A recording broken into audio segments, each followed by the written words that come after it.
নমস্কার, শুভ সন্ধ্যা। আমি মীনাক্ষী, চোখ রাখছি মুহূর্তের খবরে। 7 দিন ধরে ভেঙে রয়েছে ব্রিজ, অথচ সারাইয়ের কোনো উদ্যোগ নিচ্ছে না প্রশাসন।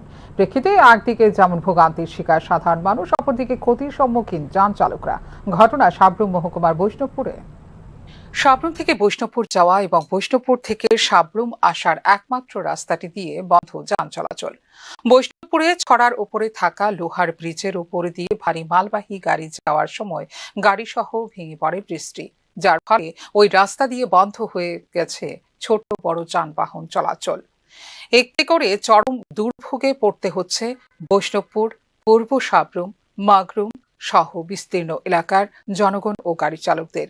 সবসময় গাড়ি চালায়, অটো চালায়। দেখা গেল যে গত শুক্রবারে সকালবেলা ভোর 5টা সাড়ে 5টার দিকে একটা পাথর বোঝাই বড় গাড়ি ব্রিজ, বৈষ্ণবপুর সংলগ্ন যে ব্রিজ আছে লোহার ব্রিজ, এই লোহার ব্রিজের মধ্যে মানে ভেঙে পড়ে যায়। তো ভেঙে পড়ে যাওয়ার ফলে আমাদের গাড়িগুলো যাতায়াত করতে সম্ভব হচ্ছে না, যার ফলে আজকে 1 সপ্তাহ ধরে দুর্ভোগ ভোগ করতেছে।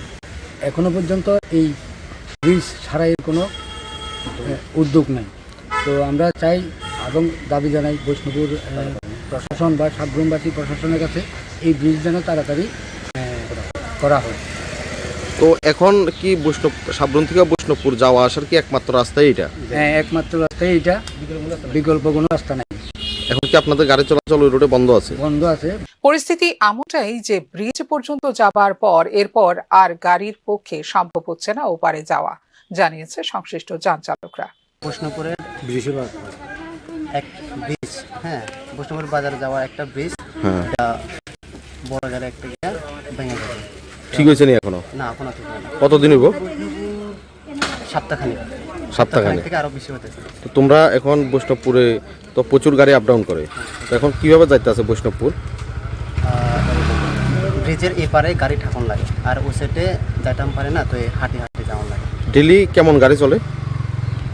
আগে তো গাড়ি যাওয়া আসা বেশি থাকে। একটাই মাত্র রাস্তা নাকি? হ্যাঁ, একটাই মাত্র রাস্তা। অন্য রাস্তা আছে না বৈষ্ণবপুর যাওয়া? না, অন্য মাত্র রাস্তা আর নেই।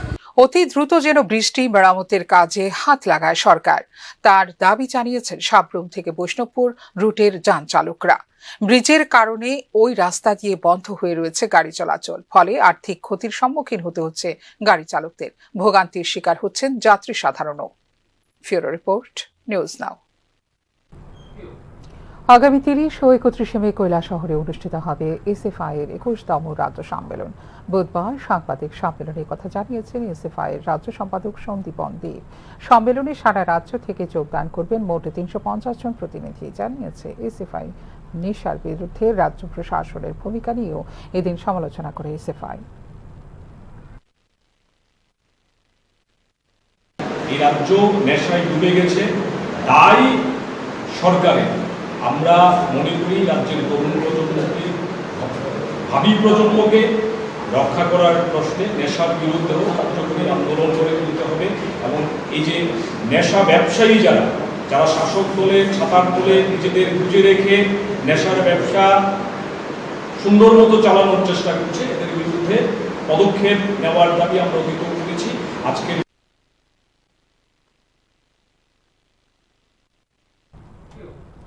দীর্ঘদিন ধরে চা বাগানের শ্রমিকদের মজুরি বৃদ্ধি না করে এবং শ্রমিকদের নানান সুযোগ সুবিধা থেকে বঞ্চিত করে শ্রমিকদের সাথে তালবাহানা করে যাচ্ছে চা বাগানের মালিক কর্তৃপক্ষ।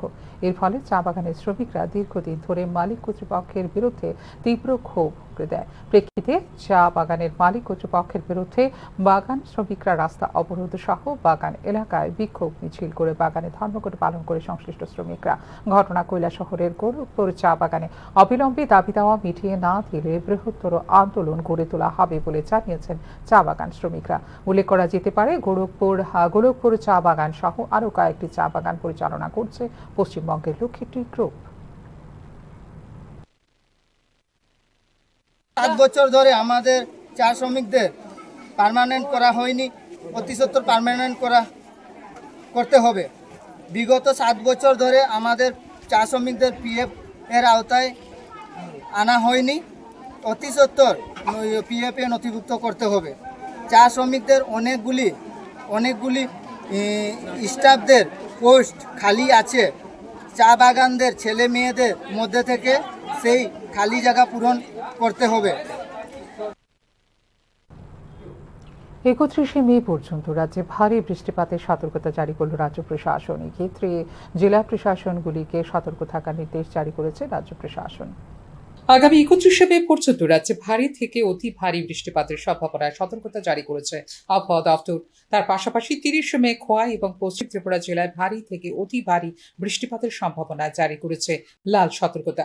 ভারত সরকারের আবহাওয়া অধিদপ্তর কর্তৃক 28 মে 2025 দুপুর 1:30 জারি করা বিশেষ সতর্কবার্তা অনুযায়ী 28 মে থেকে 31শে মে 2025 ত্রিপুরায় ভারী থেকে অতি ভারী বৃষ্টিপাত ও ঝড়ো হাওয়ার সতর্কতা জারি করা হয়েছে বলে বুধবার জারি করা এক বিজ্ঞপ্তিতে জানিয়েছে রাজ্য সরকার। ওড়িশা উপকূলের উত্তর পশ্চিম বঙ্গোপসাগরে সৃষ্ট নিম্নচাপের কারণে হতে পারে ভারী বৃষ্টিপাত বলে জানিয়েছে আবহাওয়া দপ্তর। নিয়মিত পরিস্থিতি মূল্যায়ন করার পাশাপাশি এনডিআরএফ, এসডিআরএফ, টিএসআর, অগ্নি নির্বাপক ও প্রশিক্ষিত স্বেচ্ছাসেবীদের সতর্ক থাকার নির্দেশ জারি করেছে রাজ্য প্রশাসন। নৌকা, লাইফ জ্যাকেট এবং অন্যান্য উদ্ধার সামগ্রীর মতো সরঞ্জাম প্রস্তুত রাখার পাশাপাশি নদীর প্রবাহ, বাঁধ এবং জলাবদ্ধতা এলাকা পর্যবেক্ষণ করা এবং তাৎক্ষণিক প্রতিরোধমূলক এবং প্রস্তুতিমূলক ব্যবস্থা গ্রহণ করার দেওয়া হয়েছে নির্দেশ। নিচু এলাকা থেকে মানুষকে নিরাপদ আশ্রয়ে সরিয়ে প্রয়োজনে ত্রাণ সরবরাহ শুরু করার পাশাপাশি তাৎক্ষণিক ক্ষতির মূল্যায়ন করুন এবং গৃহীত পদক্ষেপের তথ্য সহ দুপুর 2টোর মধ্যে SEOC কে রিপোর্ট করা দেওয়া হয়েছে নির্দেশ।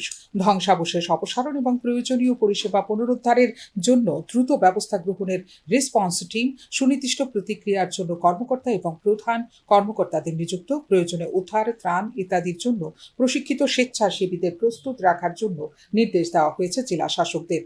দুর্যোগ ব্যবস্থাপনা পরিকল্পনা অনুসারে তাৎক্ষণিকভাবে প্রয়োজন ভিত্তিক প্রতিক্রিয়া গ্রহণ করতে হবে এবং IMDর বর্তমানে আবহাওয়া এবং আবহাওয়া সম্পর্কিত তথ্যের প্রতি সজাগ থাকারও নির্দেশ জারি করেছে রাজ্য প্রশাসন। ফিউরো রিপোর্ট, নিউজ নাও। এখনকার মতো এই মুহূর্তে সংবাদ এই পর্যন্ত। ওনারও আপডেটস দেখার জন্য অবশ্যই নজর রাখতে হবে নিউজ নাওর পর্দায়। নমস্কার।